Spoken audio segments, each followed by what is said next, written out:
listening to the presentation of Liza Damayanti with the title Spoken Word Recognition. We will have two sections, the first presentation and the second is discussion. And then the presentation will be presented by the presenter. Time is yours. Thank you, moderator. Now, I would like to explain about the psycholinguistic. The title is Spoken Word Recognition. There are five parts of the spoken word recognition. The first is introduction. The second is initial contact. The third is selection. The fourth is interrogation, and the last is the continuous progress. The first is introduction. According to Delphin Daha, 2006, spoken word recognition is a distinct subsystem providing the interface between low-level perception and cognitive process of rhetorical parsing and interpretation. And the second definition from Edward said, spoken word recognition is thought to be achieved via competition in a mental lexicon between perceptually similar word forms. And the second is a part of the spoken word recognition, initial contact. For the initial contact, there are four parts of the initial contact. The first is initial contact and similarity matrix, and the second is initial constraints on activations. The third is plasticity in mapping the speech signal onto the lexicon, and the last is the interaction debates. I would like to explain one by one for you. The first is initial contact and similarity matrix. How do the products on sensory information interface with the lexicon? As mentioned earlier, the input to word recognition has traditionally been assumed to be a string of phonetics output by a speech perception system. And the second is initial constraints on activations. The real-time constraints of the speech signal motivate and emphasize on optimal use the bottom-up information as it becomes available. Since the word onset and heard first, it should determine which lexical items are first activated. And the third is plasticity in mapping the speech signal onto the lexicon. There explains pointed out in the introduction to this section to a caustic form that a given word taken can vary greatly, and then listeners have a little difficulty accommodating this variability, which has sometimes been interpreted as reflecting plasticity in the mapping of the speech signal onto the lexicon. And the last for initial contact is interaction debate. This debate has recently taken center stage in spoken word recognition research, having been energized by forceful empirical and theoretical arguments for autonomous models of spoken word recognition by Norris 2000 and 2003. Then, next, the third part of the spoken word recognition is selection. The question is, how is activation regulated and recognition achieved? There are three parts of the selections. The first is frequency, the second is competitions, and the last is word segmentations, continuous speech.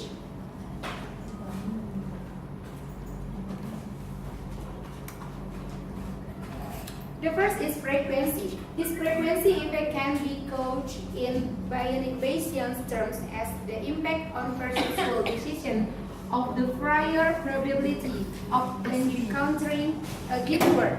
The influence of frequency has been instantiated in various ways within theories and models of spoken word recognition, the search models, and you can see the explanation with your papers. Then I give it. The second is competition. There is now considerable evidence that the recognition of spoken word is affected by the set of lexical alternatives that are virtually compatible with the input. A word that is phonetically similar to few or other words is recognized more easily than a word similar to many infrequent other words. Above and beyond effects of the frequency of the word itself, It's from Lucy, 1986, and Pisoni, 1998. The last product selections is the word segmentation in continuous speech. Spoken utterance cannot easily be segmented into the word that compose it because boundaries between words are not reliable marked in the acoustic signal and have often been blurred through phonological phonema such as a co-articulation and re-syllabification. And then the third is interrogation. When and how is the concept interrogated? Words occur a bit ambiguous in a large context. Most often in the sentences, there exists a tie in the interdependency between a given word and its sentential context. Word contributes to the meaning of the sentence, but the contribution of a word to the meaning of the sentence also rests on the sentence itself. The last is a failure for progress. There are three most crucial developments for theories of spoken word recognition. They are: the first, increasing evidence that the input the spoken word recognition returns much if not all of the surface detail of utterances. The second is evidence that language representations are not static but instead are subject to constant change. And the last, the emergence of theoretical frameworks that deny the existence of distinct stage corresponding to speech perception, spoken word recognition, sentence processing, and beyond an empirical support for these theories. I think that's all for my paper, for my presentations. Back to moderators. Thank you. Okay, thank you, Liza Damayanti, for your nice presentation. As we know, Liza Damayanti has told about spoken word recognition, and she divided into 5 parts: introduction, and then initial context. The third is selection, fourth integration, and the last avenues for progress. So guys, this is the change for us to discuss for the second section, and then we will have two questions in this section. So anyone who wants to asking the presenter, please raise your hand. Okay, the first one, please give your question. Okay, Assalamualaikum warahmatullahi wabarakatuh. My name is Adik Sriwayuni. From this text, especially for frequency, you write about autonomous search model. Can you explain what is autonomous search model? Yes. Okay, thank you, Adik Sriwayuni. And then the second question, please. Okay, I just give a simple question. What is the similarity between the spoken word and other words? Just like that. Okay, thank you very much to all questioner. And then the question is, what is autonomous search model? And then what is similarity of between spoken word and other word? Time for you to answer, Miss Liza Damayanti. Thank you, moderator. I will answer the first question from Adik Sriwayuni. It's the autonomous search. Yes, it's part of the frequency from the spoken word recognition.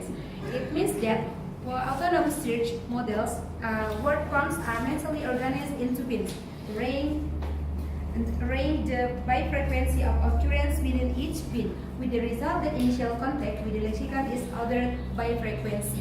I think it's from the paper Delphine Dahan. I taken the statement. I think it's the answer. Okay, so this model that has correlation with initial contact, right? Yes, this is right. Okay, thank you. You're welcome. Okay, thank you, Adik Sriwayuni. And then the second question, please give your answer, Miss Liza. Thank you, moderators. And the second question is similarity between the spoken word and the other words is the part of